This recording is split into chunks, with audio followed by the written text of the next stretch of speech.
कहते हैं कि लिखकर हम वो सब कह देते हैं जो कई बार बोलकर भी नहीं कह पाते। कबीर के नाम की ये चिट्ठी कुछ इसी तरह की है।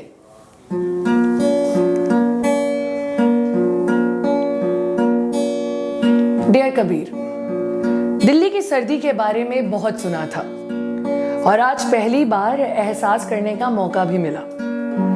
सहमी से इस बड़े शहर में आई थी। ट्रेन के 8 घंटे के सफर में जोधपुर से दिल्ली तक जिंदगी का सफर बदल जाएगा ये नहीं जानती थी।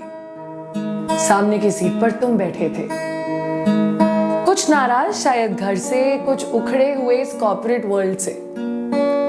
गलती से मेरी चाय का कप हाथ से फिसल गया और जो ध्यान तुम्हारा वो न्यूज़पेपर में था वो कहीं भटक गया। और फिर क्या तुम नाराज हुए? आई एम सॉरी मैंने कहा। इट्स ओके ये कहकर तुम वापस पेपर में बिजी हो गए। धीरे से मैंने पूछा, क्या आप दिल्ली में रहते हैं? मंजिल शायद एक ही थी या शायद नहीं, पर सफर अब अच्छा लगने लगा। मेरी आंखों में मेरी टूटी कहानी तुमने पढ़ ली। दुनिया से जो तुम्हारी नाराजगी है वो सारी मैंने सुन ली। और फिर क्या, 1 सेकंड के लिए भी आंख नहीं लगी। 8 घंटे का सफर 8 मिनट में बीत गया। स्टेशन आ रहा था, धड़कन बढ़ रही थी। ट्रेन की सीटी कान में पड़ी और तुम प्यार से बोल पड़े, क्या तुम्हारे हस्बैंड लेने आएंगे या तुम्हें घर छोड़ दूं? और मैंने बैग उठाते हुए कहा, छोड़ना तो अब ये सफर हम दोनों को है। तुमसे मिलकर अच्छा लगा।